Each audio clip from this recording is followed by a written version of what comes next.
storm rolled in over the moors, casting long shadows across the ivy-clad walls of an old manor.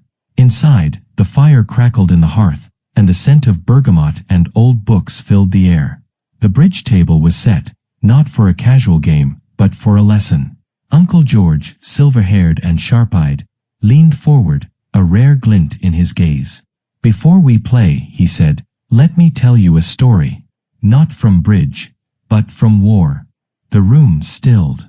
Even Tom, who usually fumbled his bidding and misread his leads, sat up straight, as if sensing something profound was about to unfold. George smiled.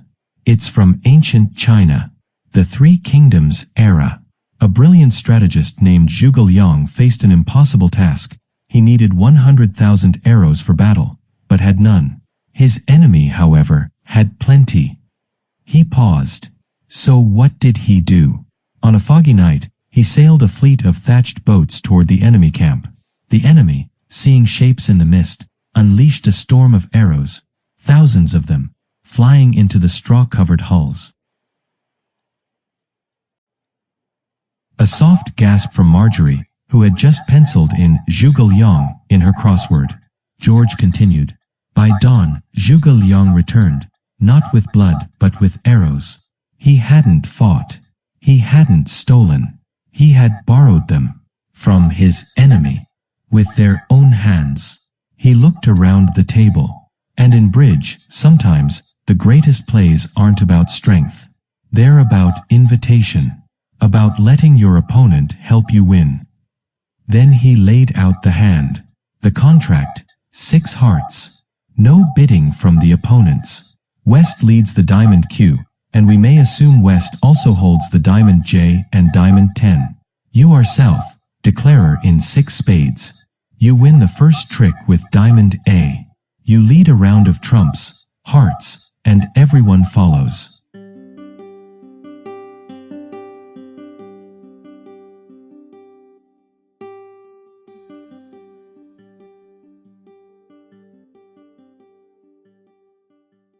On the second round of trumps, West discards a diamond. Now you know. Hearts are 1 to 4 split, East has 4 trumps. You have 1 heart loser, unavoidable. You also have a spade loser, unless you can eliminate it. That's 2 losers. But 6 hearts allows only 1. So how do you make the contract? George looked around. Take 30 minutes. Think not just as a player, but as a strategist. The silence of calculation.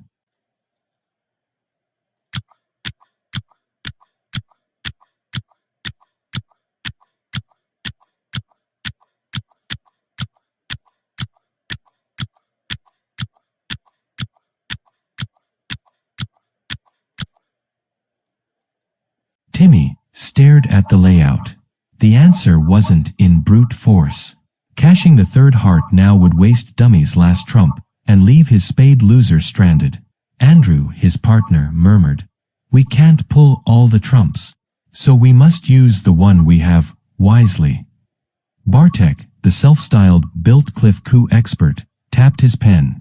"It's like setting a trap. You don't spring it, you let them walk in." Marjorie, still working her crossword, said softly, "Sometimes the answer comes when you stop forcing it." And Tom? He shuffled his cards, muttering, "Maybe if I reverse the tempo and—" Robert gently patted his shoulder. "Tom, just breathe." Then Timmy spoke. "I think I see it. We don't eliminate the spade loser. We let the defense create the chance to discard it." George nodded. "Go on."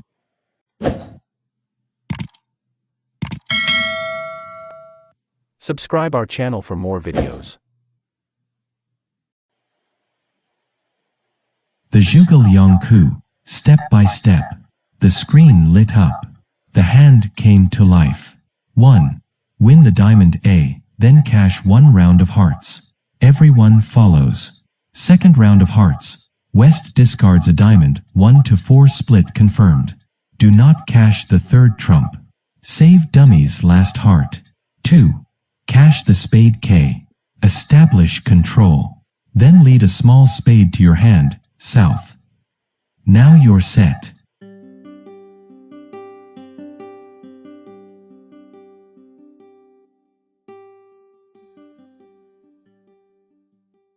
Three. Lead a small spade from dummy. Now east, the defender with 4 trumps, must decide. If east ruffs, you discard your losing spade from hand. Loser gone.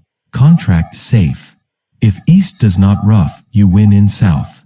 Then, lead a small club back to dummy, then lead another small spade from dummy. Again, east must choose. Ruff? You discard your loser. Pass? You win, then lead your losing spade from hand to dummy, and ruff it yourself with dummy's last trump. Either way, your spade loser vanishes. You lose only the 1 heart trick.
Tricks.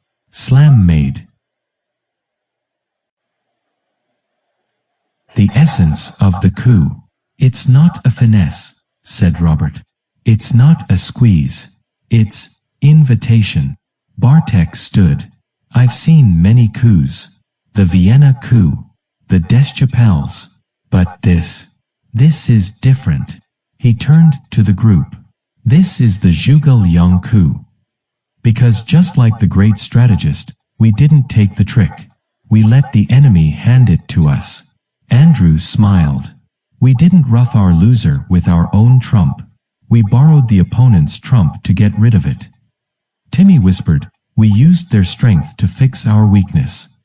George raised his teacup. And that, my friends, is the highest form of play. The wisdom of the thatched boat.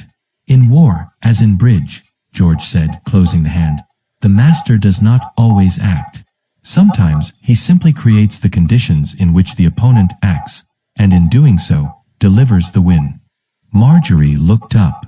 You know, in my crossword, strategic borrowing is 7 letters. I think I'll put Zhuge. Laughter filled the room. The legend continues. This is not the last coup. The Biltcliff Circle gathers every Sunday. Each hand a puzzle. Each play a story. Stay sharp. Stay patient. And remember, the best tricks are the ones your opponent thinks they won. The game is not just played with cards. It's played with minds. And sometimes, with history.